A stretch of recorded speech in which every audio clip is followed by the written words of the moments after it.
This is the second elevator example. So Huey gets on the elevator and stands on the scale as the elevator accelerates downward at 3 meters per second squared.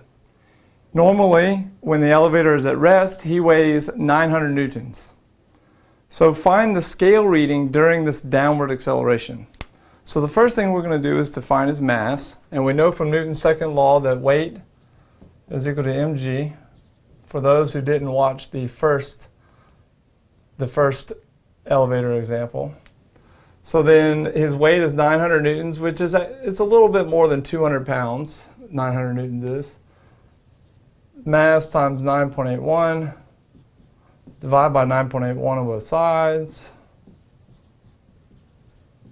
This cancels and we get the mass is equal to 900 divided by 9.81, which is 91.7 kilograms.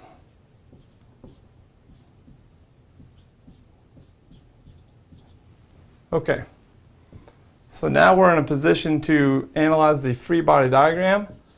Free body diagram is a diagram of an object without any of the external distractions. So we're just going to draw Huey and all the forces that act on him. So we're just going to draw him as a box, like so. And he has his weight pushing down on him, or pulling down if you prefer. This is the weight. And then there's the normal force acting at his feet, right? The scale is pushing up underneath his feet, and we'll call that N. And in fact, whatever this N is, whatever we calculate for this value for N, that is what the scale reading will read, right? So the scale reading is the normal force, right? Okay, and then the acceleration is 3 meters per second squared as a vector down, right? So then applying Newton's second law, we say sigma F is equal to ma, and then we have the normal force pushing up, the weight opposing it, so it's pushing down, it's opposing it, so minus the weight is equal to, notice that because the acceleration is down, that this term on the right-hand side will be negative because it's mass times a negative acceleration, and then we could just factor that negative out, and that's negative ma, like this. This little, injection right here, this, making notice of this thing right here is where students usually make their mistakes on exams, is right here if they get this problem. And this problem shows up a lot, so you should be able to do this problem. Okay, so then we solve for the normal force, add the weight on both sides, and we get weight minus ma. So I'm going to substitute, weight is equal to mg, so I'm going to substitute that in. So this is mg minus ma. I'm going to factor out the m, and we get g minus a. Mass times g minus a.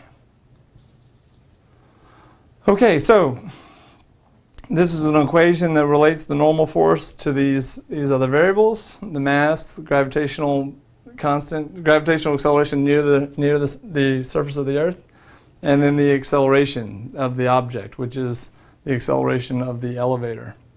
Okay, so plugging in, we'll come right here, and we'll say that the normal force is equal to, the mass is 91.7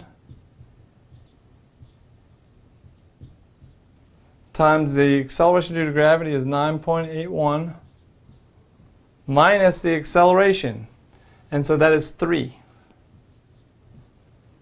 And so if we calculate this number, we will see that that number is 624. And so we see that it is in fact a little, a fair amount less than 900 newtons, right? Okay, so a way to intuitively think about this is that as you're standing on the scale and then the elevator accelerates downward, the scale is in a sense dropping out from underneath you, right? And so the scale has to support less of your weight because it is dropping out from underneath you. Now, many of you may have accelerated, you get in an elevator and you go from the first floor up to the 10th floor, and then when you're getting to the 10th floor, right when you get there, you jump, and you feel that weightlessness feel, that feeling of, your stomach coming up into your your guts moving around, and you have this feeling of weightlessness, right? Well, what's happening is that the acceleration, because the the elevator is moving upward, but by slowing down, it's moving upward, but it's accelerating downward. So it's kind of, it's moving like that, right? And so you have a downward acceleration, and so it's subtracting from your weight, and you're becoming lighter, right? And that's that feeling that you feel. You're not weightless, but you're lighter than you were initially. Okay, so let's explore this. Let's take a look at this equation right here. This is the really interesting component to this analysis. Let's ask a question.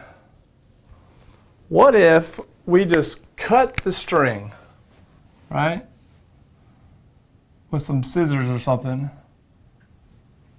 and the elevator is allowed to fall towards the ground, right? Then the acceleration of the elevator would be equal to the acceleration due to gravity. So this will become g, right? This becomes g. So then we have the normal force would be equal to mass times g minus g, and this is 0, and 0 times any number is 0.